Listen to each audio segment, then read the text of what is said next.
وَلْتَكُن مِّنكُمْ أُمَّةٌ يَدْعُونَ إِلَى الْخَيْرِ وَيَأْمُرُونَ بِالْمَعْرُوفِ وَيَنْهَوْنَ عَنِ الْمُنكَرِ وَأُولَٰئِكَ هُمُ الْمُفْلِحُونَ.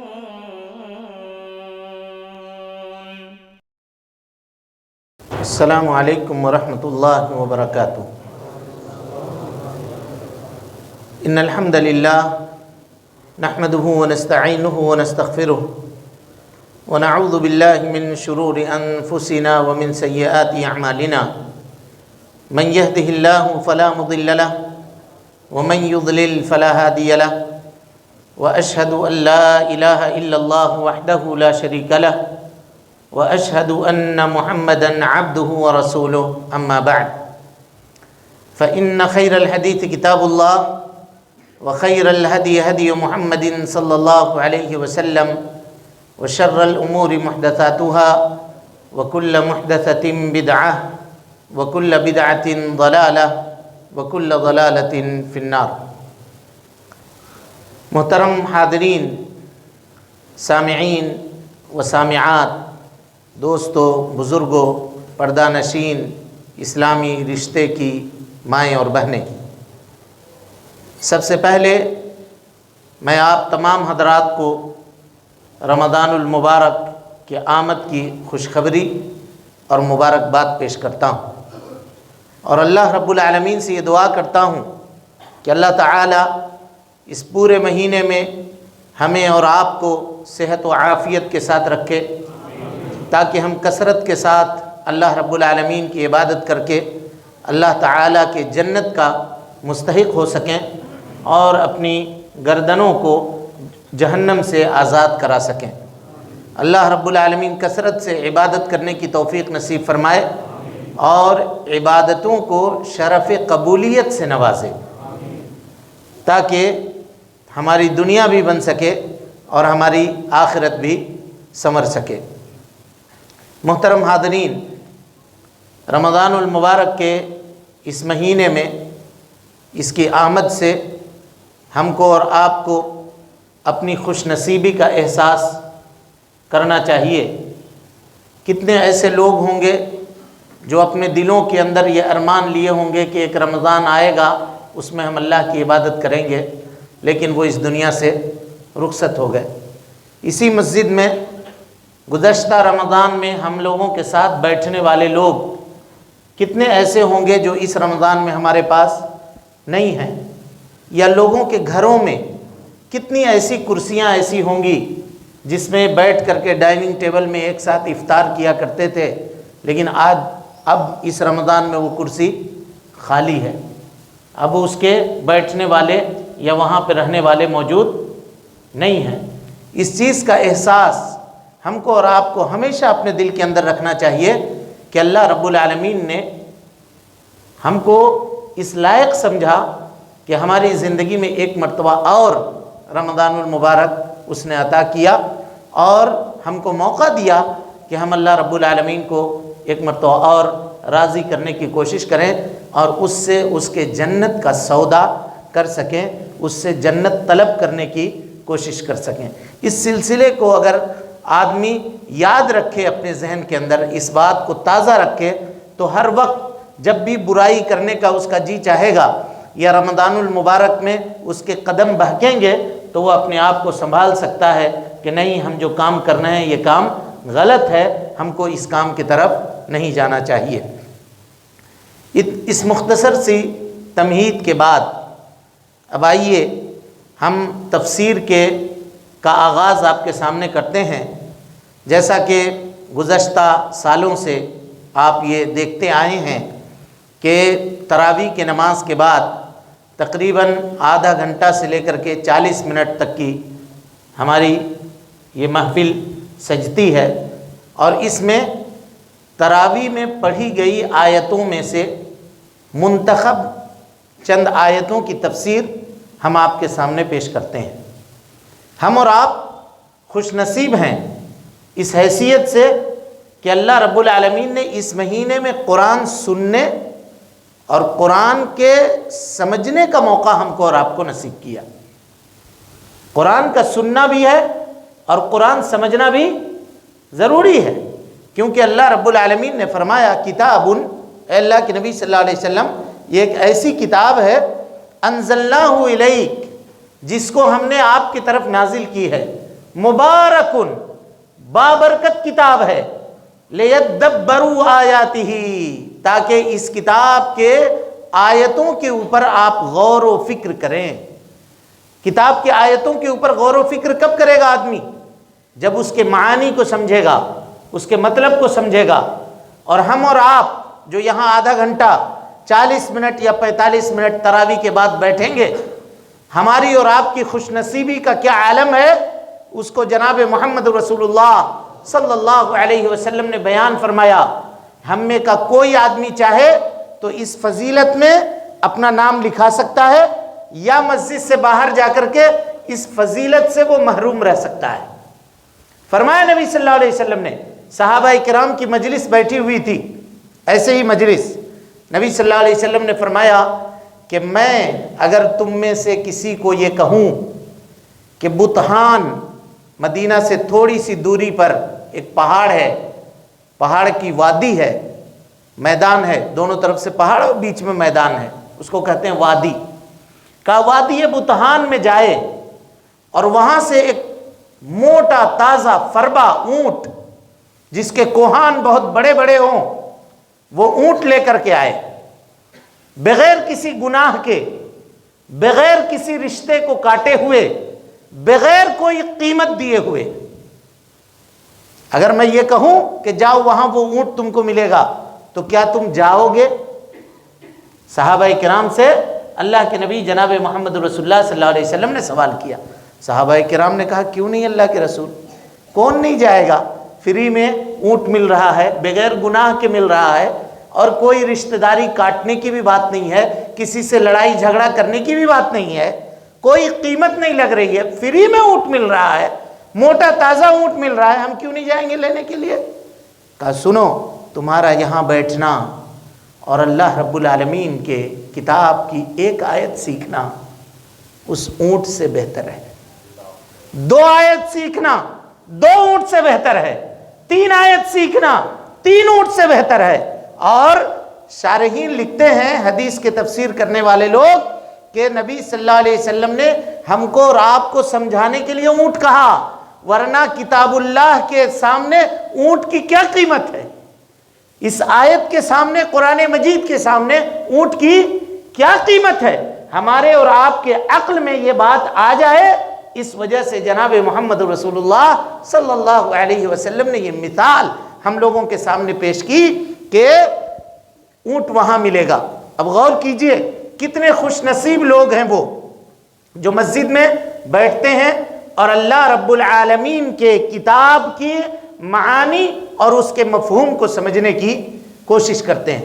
کوئی ایک آیت اگر دل میں اتر گئی تو اللہ کے فضل اور اس کے توفیق سے دل کی دنیا بدل جانے کے لیے کافی ہے۔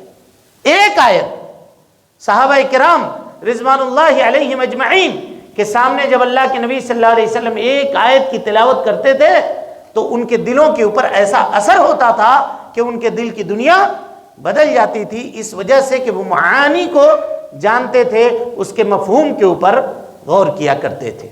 میرے بھائیوں، جیسا کہ آپ کو معلوم ہے کہ پورے قرآن مجید میں کتنا سورہ ہے؟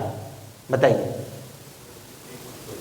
پورے قرآن مجید میں 114 سورت ہے، 114 سورت ہے، اور 114 سورتوں میں سے سب سے پہلی سورت جو ہے وہ کون سی ہے؟ سورۃ الفاتحہ۔ سورۃ الفاتحہ، سورۃ الفاتحہ کو فاتحہ اس وجہ سے کہتے ہیں کہ یہ تمام سورتوں کے شروع میں ہے۔ قرآن مجید کی ابتدا اور قرآن مجید کی شروعات جو ہوتی ہے وہ کہاں سے ہوتی ہے؟ سورہ فاتحہ سے ہوتی ہے۔ سورہ فاتحہ کو سورہ فاتحہ اس وجہ سے بھی کہتے ہیں کہ سورہ فاتحہ یہ وہ سورت ہے جو ایک مرتبہ پوری صورت نازل ہوئی، ایک مرتبہ پوری صورت نازل ہوئی۔ دوسری صورتیں جو نازل ہوئی، کوئی ایک آیت اترا، پھر دوسری آیت اتری، پھر چند دنوں کے بعد چند آیتیں اتری، ہے نا۔ لیکن اب آپ سب کو معلوم ہے کہ اس قرآن مجید کی نازل ہونے کے اعتبار سے سب سے پہلی آیت کون سی ہے؟ اقرا بسم ربک الذی خلق۔ یہ 5 آیتیں سب سے پہلے اتری، جس سے اللہ کے نبی جناب محمد رسول اللہ صلی اللہ علیہ وسلم نبی بنائے گئے۔ آپ صلی اللہ علیہ وسلم کے سر کے اوپر نبوت کا تاج رکھا گیا، جن آیتوں کے ذریعے سے وہ یہی 5 آیتیں ہیں، اقرا بسم ربک الذی خلق، خلق الانسان من علق۔ اور اس کے بعد دوسرے نمبر پہ سورہ مدثر کی آیتیں، یا ایھا المدثر قم فانذر وربک فکبر۔ اس صورت سے یا ان آیتوں سے اللہ کے نبی صلی اللہ علیہ وسلم کیا بنائے گئے؟ رسول بنائے گئے۔ اقرا بسم ربک الذی خلق سے کیا بنائے گئے؟ نبی بنائے گئے۔ اور یا ایھا المدثر سے رسول بنائے گئے۔ تو یہ نزول کی ترتیب ہے، لیکن ان تمام صورتوں میں 1 آیت، 2 آیت، 4 آیت ایسے کر کے مختلف موقع سے نازل ہوئی۔ لیکن سورہ فاتحہ یہ پوری کی پوری صورت اللہ کے نبی جناب محمد رسول اللہ صلی اللہ علیہ وسلم کے اوپر ایک مرتبہ نازل ہوئی۔ اس وجہ سے اس کو کیا کہتے ہیں؟ سورۃ الفاتحہ، سورۃ الفاتحہ۔ اس کا ایک اور نام ہے کا ام القرآن۔ سورۃ الفاتحہ کو کیا کہتے ہیں؟ ام القرآن۔ حضرت جابر ابن عبداللہ رضی اللہ تعالیٰ عنہ کی روایت ہے کہ صحابہ کرام کے ساتھ سفر کر کے جا رہے تھے یہ لوگ، تو راستے میں ایک بستی پڑی۔ بستی والوں سے صحابہ کرام نے گزارش کی کہ ہم لوگ مسافر ہیں، چل کر کے آ رہے ہیں دور سے، ہم لوگوں کے لیے کچھ کھانے پینے کا انتظام کر دو۔ بستی والوں نے انکار کر دیا، کہا نہیں ہمارے پاس انتظام نہیں ہو سکتا ہے، آپ لوگ آگے جائیے۔ بستی سے نکل کر کے یہ لوگ باہر اپنا پڑاؤ ڈالتے ہیں۔ رات کے وقت بستی کا جو سردار تھا اس کو سانپ نے کاٹ لیا یا کسی بچھو نے ڈنک مار دیا، کاٹ دیا۔ اب یہ لوگ ڈھونڈتے ہوئے، تلاشتے ہوئے کہ کوئی سانپ کا زہر نکالنے والا ہو، بچھو کا زہر نکالنے والا ہو، صحابہ کرام کے قافلے کے پاس پہنچے۔ حضرت جابر ابن عبداللہ رضی اللہ تعالی عنہ گئے اور جانے کے بعد جہاں پر سردار کو سانپ نے کاٹا تھا، سورہ فاتحہ پڑھ کر کے آپ نے دم کیا، اور دم کرنے کے بعد اس کا زہر ٹھیک ہو گیا، اور آپ نے معاوضے کے طور پر 30 بکریاں، کتنی؟ 30 بکریاں ان لوگوں سے لی۔ کہا کیوں لیا؟ اس لیے کہ کہا کہ ہمارا حق تھا بھائی، ہم مہمان تھے، تم لوگوں نے مہمان نوازی کرنے سے کیا کیا؟ انکار کر دیا، لہذا اب ہم کو 30 بکری چاہیے۔ تاہم اس سے یہ پتا چلا کہ رقیہ کر کے، جھاڑ پھونک کر کے اگر کوئی آدمی پیسہ لیتا ہے تو لے تو یہ بھی کر دے، اور اگر ضرورت ہے اس کو تو اس میں معاوضہ بھی وہ لے سکتا ہے۔ لیکن باضابطہ ڈسپنسری کھول کے بیٹھ جانا، دکان کھول کے بیٹھ جانا اور اسی کام کے لیے اپنے آپ کو لگا دینا، یہ کرنا اچھا اور مناسب نہیں ہے۔ سمجھ گئے؟ اس سورت کو کیا کہتے ہیں؟ سورۃ الرقیہ بھی کہتے ہیں۔ اب آئیے، اس سورت کے اندر کتنی آیتیں ہیں؟ ہاں کتنی آیتیں ہیں؟ 7 آیتیں۔ کتنی؟ 7 آیتیں۔ سورہ فاتحہ میں 7 آیتیں ہیں، یہ متفق علیہ مسئلہ ہے۔ لیکن سورہ فاتحہ کی پہلی آیت کون سی ہے؟ اس میں اختلاف ہے، اس میں اختلاف ہے۔ اگر کوئی آدمی یہ کہتا ہے کہ بسم اللہ الرحمن الرحیم سے سورہ فاتحہ شروع ہے، تو نماز میں بسم اللہ الرحمن الرحیم کا پڑھنا رکن ہوگا، جیسا کہ سورہ فاتحہ کا پڑھنا رکن ہے۔ اور اگر کوئی آدمی بسم اللہ چھوڑ دیتا ہے تو اس کی نماز بولیے نہیں ہوگی۔ لہذا میرے بھائیو غور سے مسئلے کو سمجھیے، سورہ فاتحہ 7 آیتوں والی ہے، اور 7 آیتوں میں بسم اللہ الرحمن الرحیم یہ سورہ فاتحہ کی آیت نہیں ہے۔ صرف امام شافعی رحمت اللہ علیہ کہتے ہیں کہ سورہ فاتحہ کی آیت بسم اللہ الرحمن الرحیم ہے۔ اس کے علاوہ جتنے ہیں امام مالک، امام احمد ابن حنبل اور امام ابو حنیفہ رحمۃ اللہ علیہ، یہ کہتے ہیں کہ سورہ فاتحہ یہ بسم اللہ الرحمن الرحیم سورہ فاتحہ کی آیت نہیں ہے، بلکہ وہ ایک الگ مستقل آیت ہے، ایک مستقل آیت ہے جس کو اللہ رب العالمین نے قرآن مجید کے شروع میں نازل کیا، ہر سورت کے شروع میں نازل کیا سوائے سورہ توبہ کے۔ سورہ توبہ کے شروع میں بسم اللہ الرحمن الرحیم نہیں ہے، بلکہ وہاں بسم اللہ الرحمن الرحیم پڑھنا علماء کے صحیح قول کے مطابق مکروہ ہے، نہیں پڑھا جائے گا سورہ توبہ میں جو 10 پارہ کے اندر ہے۔ اور سورہ نمل میں اس کے اندر بسم اللہ الرحمن الرحیم ایک آیت ہے، سورہ نمل کے اندر ایک آیت ہے۔ لہذا پتہ یہ چلا کہ بسم اللہ الرحمن الرحیم یہ سورہ فاتحہ کی آیت نہیں ہے۔ تب آیت کیسے بنے گی؟ دیکھیے، الحمدللہ رب العالمین ایک آیت، الرحمن الرحیم 2، مالک یوم الدین 3، ایاک نعبد و ایاک نستعین 4، اہدنا الصراط المستقیم 5، صراط الذین انعمت علیہم 6، غیر المغضوب علیہم ولا الضالین 7۔ اس طرح سے سمجھ رہے ہیں؟ یہ آیتیں 7 ہوئیں۔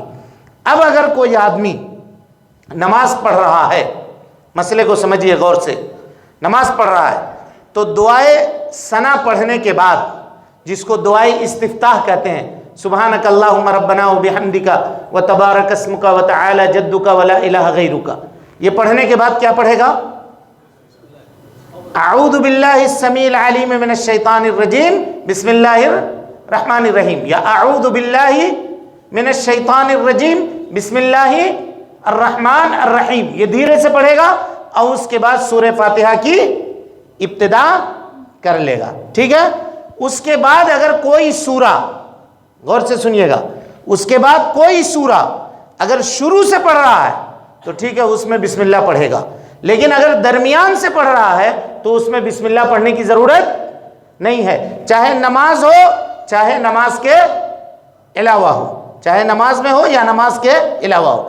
لیکن اگر کوئی آدمی سورہ فاتحہ پڑھنے کے بعد کوئی سورہ شروع سے پڑھ رہا ہے، جیسے صراط الذین انعمت علیہم غیر المغضوب علیہم ولا الضالین آمین، اب آپ پڑھ رہا ہے الف لام میم ذالک الکتاب، تو یہاں پہ بسم اللہ الرحمن الرحیم اس کو پڑھنا پڑے گا، بسم اللہ الرحمن الرحیم یہاں پہ پڑھنا پڑے گا، کیونکہ 2 سورتوں کے درمیان اللہ رب العالمین نے فصل کرنے کے لیے، فرق کرنے کے لیے کس کو نازل کیا ہے؟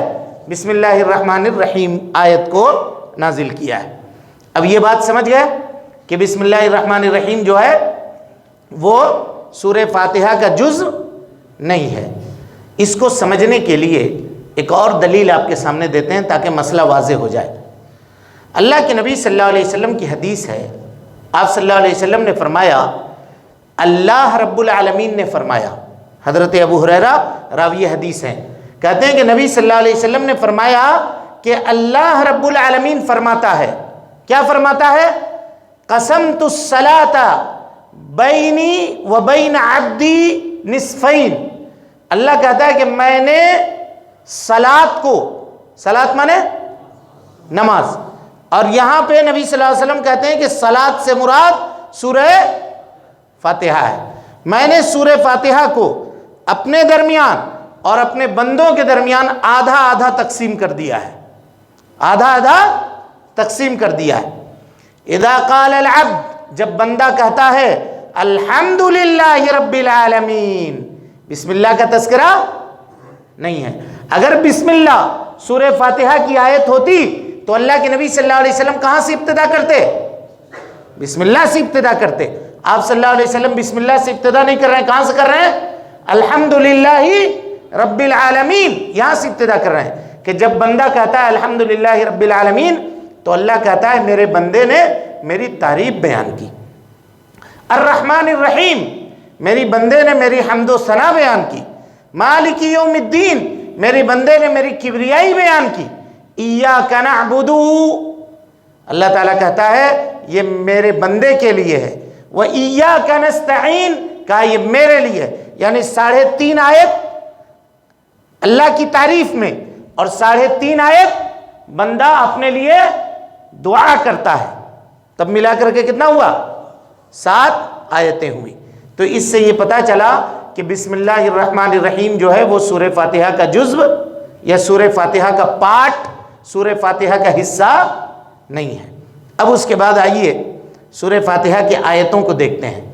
کہ الحمدللہ رب العالمین، تمام تعریف اس اللہ کے لیے ہے جو سارے جہان کا رب ہے، سارے جہان کا رب ہے۔ رب کا کیا معنی ہے؟ رب کا کیا معنی ہے؟ سارے جہان کو بنانے والا ہے، سارے جہان کو چلانے والا ہے، بغیر اس کے آرڈر کے، بغیر اس کے حکم کے ایک پتا بھی نہیں ہل سکتا، اور بغیر اس کے علم کے دنیا کے اندر کوئی چیز واقع بھی نہیں ہو سکتا۔ دنیا میں اگر ایک پتا بھی، اللہ اکبر، کیسا علم ہے دیکھیے اللہ تعالیٰ کا، ایک پتا بھی اگر گرتا ہے کہیں پر بھی، وما تسقط من ورقۃ، اللہ کہتا ہے وہ یعلمها، اس کو اللہ رب العالمین جانتا ہے۔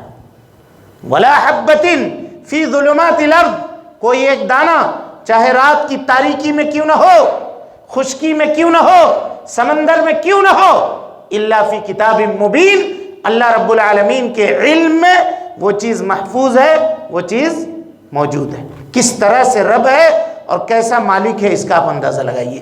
الحمدللہ رب العالمین، الرحمن الرحیم، اللہ رب العالمین رحمتوں والا ہے۔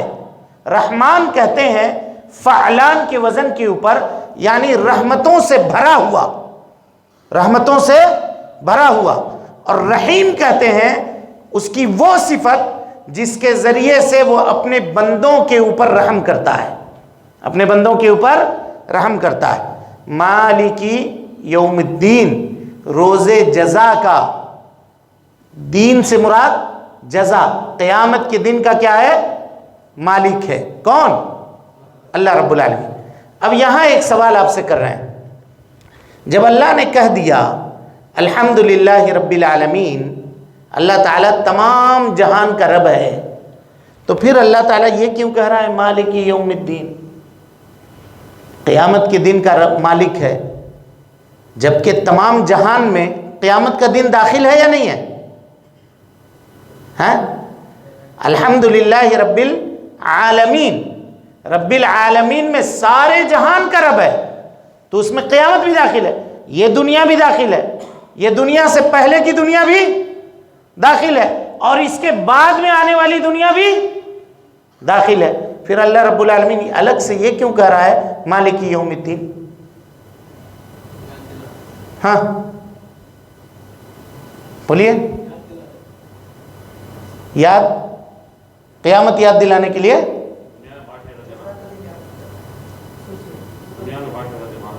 صحیح، یہ جواب درست ہے۔ کہا یہاں دنیا میں اللہ رب العالمین نے کچھ بادشاہت لوگوں کے حوالے بھی کر رکھے ہیں، لیکن قیامت کے دن جس کی بادشاہت ہوگی وہ کون ہوگا؟ صرف اللہ رب العالمین۔ اسی لیے اللہ تعالی دنیا کے بادشاہوں کو کھڑا کرے گا اپنے سامنے اور کہے گا این الجبابرہ، کہاں گئے وہ ظلم کرنے والے لوگ؟ این الملوک الارض، زمین کے اوپر بادشاہت کرنے والے لوگ کہاں گئے؟ اور پھر ان سب سے پوچھے گا لمن الملک اليوم، آج کس کی بادشاہت ہے؟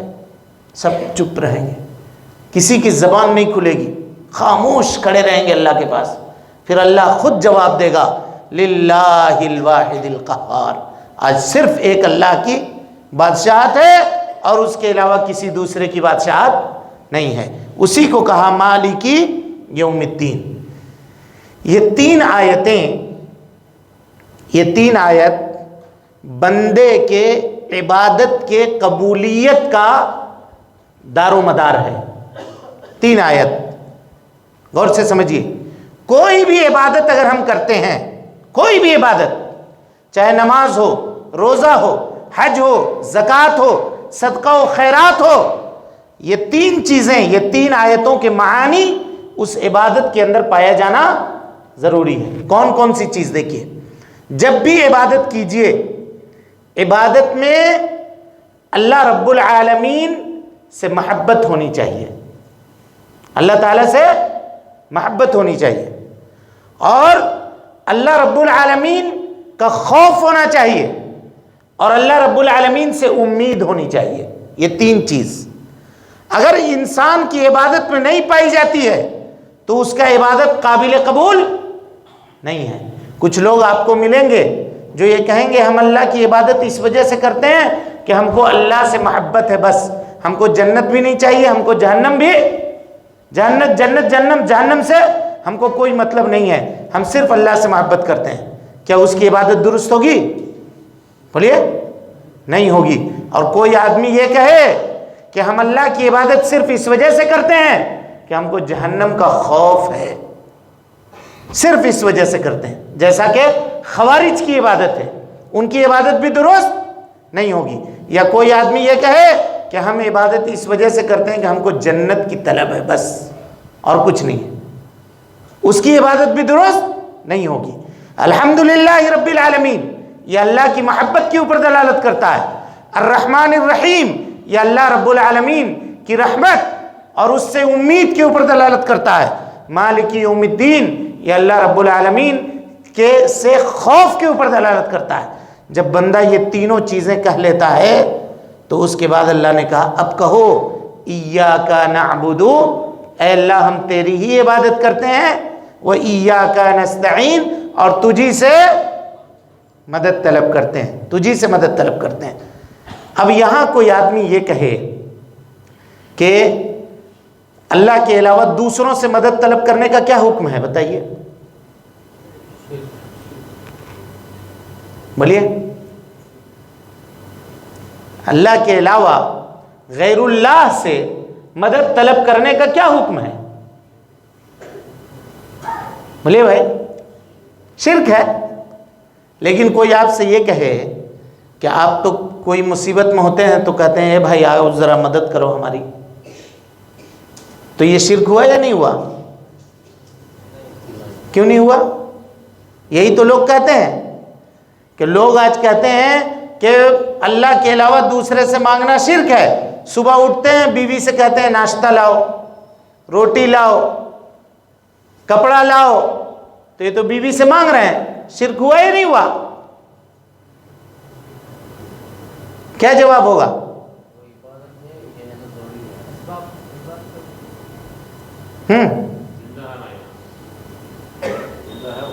ماشاء اللہ، دیکھیے جواب کہا کہ جو مدد کرنے کے اوپر قادر ہے، حاضر ہے اور مدد کرنے کے اوپر قادر ہے، ہم اس سے مدد مانگ رہے ہیں۔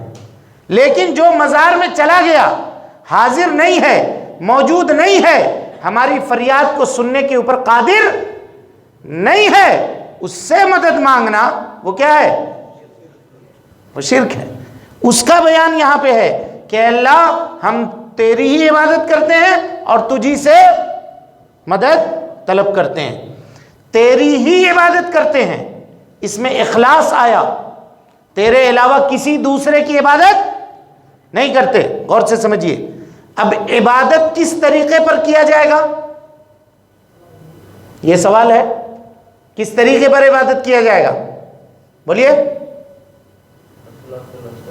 اللہ کے نبی جناب محمد رسول اللہ صلی اللہ علیہ وسلم کے طریقے کے مطابق عبادت کیا جائے گا۔ اور نبی صلی اللہ علیہ وسلم کا طریقہ کہاں ہے؟ کہاں ملے گا؟ حدیث میں ملے گا۔ اسی کو ثابت کیا اللہ رب العالمین نے، کہا ایاک نعبد و ایاک نستعین، یہ توحید ہے، لیکن توحید کے اوپر چلنے کے لیے نبی کی سنت کا ہونا ضروری ہے۔ کوئی آدمی یہ کہے کہ ہم صرف قرآن پہ عمل کریں گے، حدیث پہ عمل نہیں کریں گے، تو ایسا نہیں چلے گا، ایسا نہیں چلے گا، بلکہ اہدنا الصراط المستقیم، اے اللہ رب العالمین ہم کو صراط مستقیم کی رہنمائی کر دے اور صراط مستقیم کی توفیق دے۔ غور کیجئے گا، صراط مستقیم کی رہنمائی کرنا اور صراط مستقیم کی توفیق دینا، یہ دو الگ الگ چیز ہے۔ رہنمائی کرنا یہ انبیاء کا کام ہے. وہ بتا دیتے ہیں یہ بات صحیح ہے، یہ بات غلط ہے، یہ بات درست ہے، یہ بات ناجائز ہے، لیکن اس راستے کے اوپر چلنے کی توفیق دینا یہ کس کا کام ہے؟ اللہ رب العالمین کا کام ہے. نبی صلی اللہ علیہ وسلم بھی اگر کسی کو چاہے تو ہدایت نہیں دے سکتے. اگر ہدایت دینا پیارے مصطفیٰ صلی اللہ علیہ وسلم کے ہاتھ میں ہوتا تو آپ اپنے چچا ابو طالب کو ہدایت دے دیتے اور لوگوں کو ہدایت دے دیتے. لیکن ہدایت دینا یہ کس کا کام ہے؟ اللہ کا. قرآن مجید میں اللہ نے فرمایا انک لا تہدی من احببت ولکن اللہ یہدی من یشاء. اے اللہ کے نبی صلی اللہ علیہ وسلم، آپ جس کو چاہیے گا کہ اس کو ہدایت دے دیجئے، آپ ہدایت نہیں دے سکتے. ہدایت کون دے گا؟ بولیے اللہ رب العالمین دے گا. لیکن ہاں ہدایت مانے رہنمائی کرنا، اگر یہ معنی مراد ہے تو علماء بھی رہنمائی کرتے ہیں، انبیاء بھی رہنمائی کرتے ہیں. آپ بھی رہنمائی کر سکتے ہیں، کسی کو بتا سکتے ہیں کہ اس مسئلے میں صحیح کیا ہے، اس مسئلے میں غلط کیا ہے. لیکن اس مسئلے میں دل کو مطمئن کر دینا، اس مسئلے میں آدمی کے دل کو لگا دینا، یہ کس کا کام ہے؟ ہاں بولیے اللہ رب العالمین کا کام ہے. تو پتہ یہ چلا کہ جس طرح سے قرآن کے اوپر عمل کرنا ہے اسی طریقے سے جناب محمد رسول اللہ صلی اللہ علیہ وسلم کے سنت کے اوپر بھی عمل کرنا ہے. اہدنا الصراط المستقیم. اب اس کے بعد کہا صراط الذین انعمت علیہم، ان لوگوں کے راستے کے اوپر چلا جن کے اوپر تیرا انعام ہوا.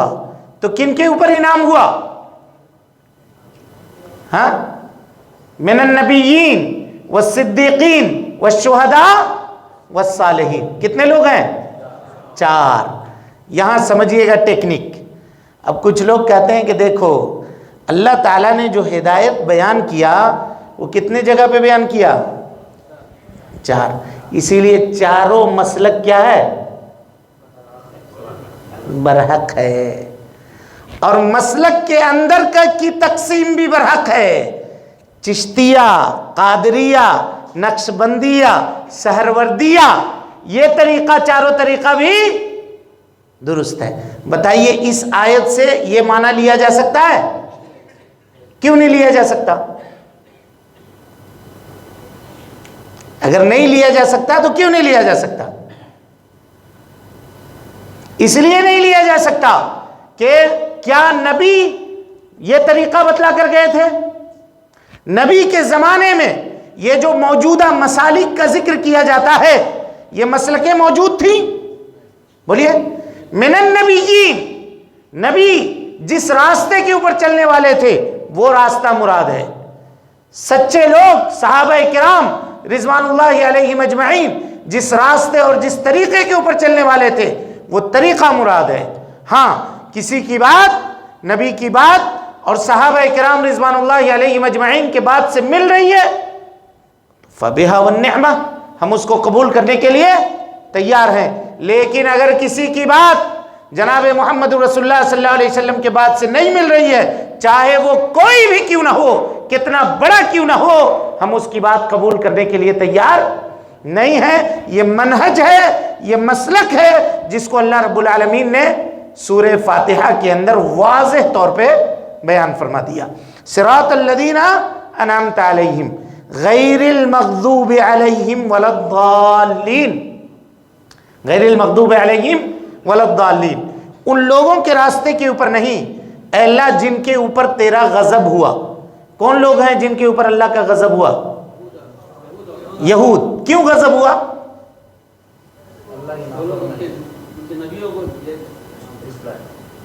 کیوں غضب ہوا؟ نہیں، نافرمان دونوں تھے، نصارہ بھی نافرمان تھے اور یہی جواب ہے درست. یہودیوں کے پاس علم تھا لیکن علم رکھنے کے باوجود وہ لوگ عمل نہیں کرتے تھے.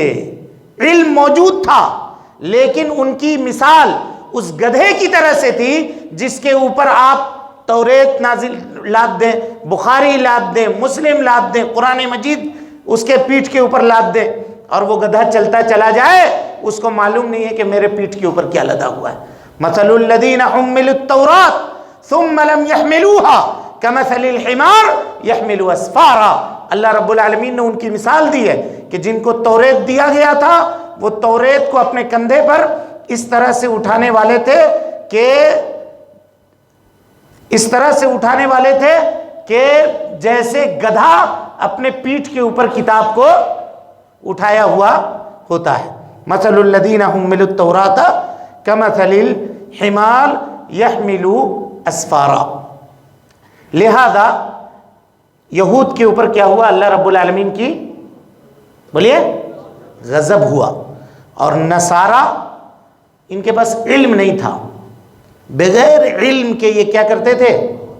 عمل کیا کرتے تھے. اس لیے کیا ہو گئے؟ گمراہ ہو گئے. یعنی علم رکھ کر کے عمل نہ کرنا یہ بھی غلط ہے، اور علم کے بغیر عمل کرنا یہ بھی غلط ہے. لیکن اب آخری سوال آپ سے، یہود اور نصارہ دونوں کا ذکر ہوا، دونوں میں زیادہ گمراہی کس کے پاس تھی؟ علم رکھ کر کے عمل نہ کرنے والے کے پاس یا بغیر علم کے عمل کرنے والے کے پاس؟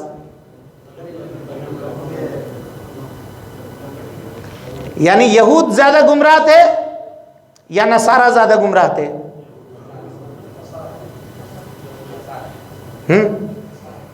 جو لوگ یہود، کون لوگ کہہ رہے ہیں یہود؟ کیوں؟ تو علم ہے پھر بھی تو کم سے کم گمراہی سے تو بچے گا تھوڑا بہت. لیکن نصارہ اگر ہے تو کچھ بھی نہیں ہے اس کے پاس، گمراہ ہونے کا چانس اس کا زیادہ ہے. لیکن جو سوال میرا ہے کہ گمراہی کے اعتبار سے دونوں میں کون زیادہ گمراہ تھا، تو جواب یہ ہے کہ یہود ہی زیادہ گمراہ تھے. یہی صحیح جواب ہے. کہا کیوں؟ اس لیے کہ جب مجرموں کی لسٹ بنائی جاتی ہے، لسٹ، تو اس میں سب سے نمبر 1 پہ کون سے مجرم کو رکھا جاتا ہے؟ جو سب سے بڑا مجرم ہوتا ہے اس کو رکھا جاتا ہے. اللہ نے یہاں مجرموں کی لسٹ بیان کی ہے، غیر المغضوب علیہم ولا الضالین. دونوں مجرم ہیں، لیکن دونوں میں جس کا پہلے تذکرہ کیا گیا وہ بڑا مجرم ہے، اور جس کو بعد میں ذکر کیا گیا وہ کیا ہے؟ چھوٹا مجرم ہے. ان دونوں کے راستے سے آدمی کو چاہیے کہ وہ اجتناب کرے، دونوں کے راستے سے پرہیز کرے.